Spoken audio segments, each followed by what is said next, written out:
You are stronger than you think. You are stronger than you think.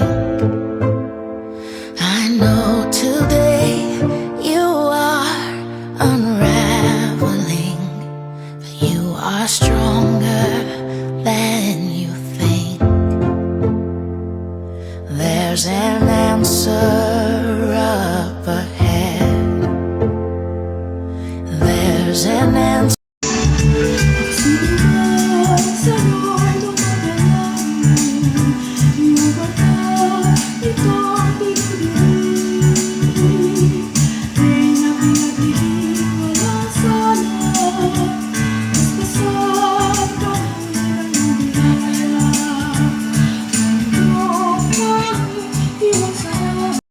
Samahan nyo ako magbisita iglesia sa Santa Maria. Ayan, kararating ko lang, magsisimula na po yung misa po. Tamang-tama ang aking dating para sa ating bisita iglesia dyan po sa Santa Maria, at matatakan po ang ating passport na ginaganapan po.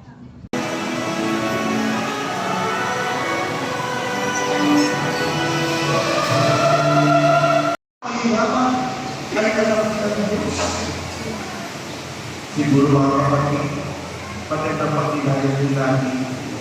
Ano nga ba ang ibig sabihin ng pangit po ni Jesus? Ang babalan ang mga mukha at ama ang mga panginaman. Maganda ko siguro ang naging natin ito sa isang konteksto. At siguro maganda po din natin ito sa ating tempo. Bilang mga Kristiyano, bilang mga Katoliko, ano nga ba ang ating tempo? Our end goal as Christians is to reach the kingdom of God. Ang kaharian ng Diyos. And the kingdom of God is the disposition of the heart. Ito po yung pagpapala ng Diyos sa atin. Yan po, pagkatapos po magsimba, may prosesyon po. Pinapakilala po ang bawat na dumalo at sumali sa prosesyon. Ayan, pinakikilala po ang bawat na lugar. Meron pong tiga Megabayan, may tiga Manila, may tiga Santa Maria, may tiga San Jose po. Ayan po, marami pong nakidalo po dyan sa ating prosesyon dyan po sa Santa Maria. Nagkagandahan po ang kanilang mga poon ng Mama Mary. Ayan po. Po, napakaganda ng nilang mga design, mga bulaklak sa kanilang altar. Ayan po. Ayan po, bawat lugar po meron silang na sinasali para sa prosesyon, at taon-taon ay nakikilahok po sila. Ayan, mga talagang masisipag po at puno ng biyaya at pasalamat sa ating Panginoon. Ayan, sa ating inang anak na si Jesus. Santa Maria, Ina ng Diyos, panalangin mo kami ng kasalanan, ngayon at kung kami mamamatay. Amen.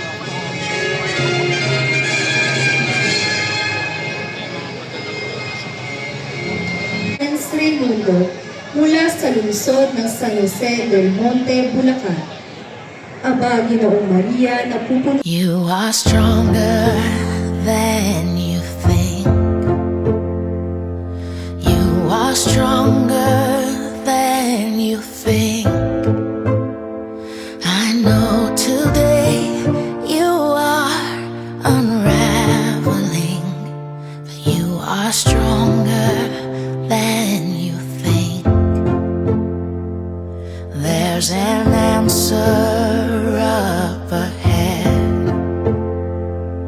There's an answer up ahead.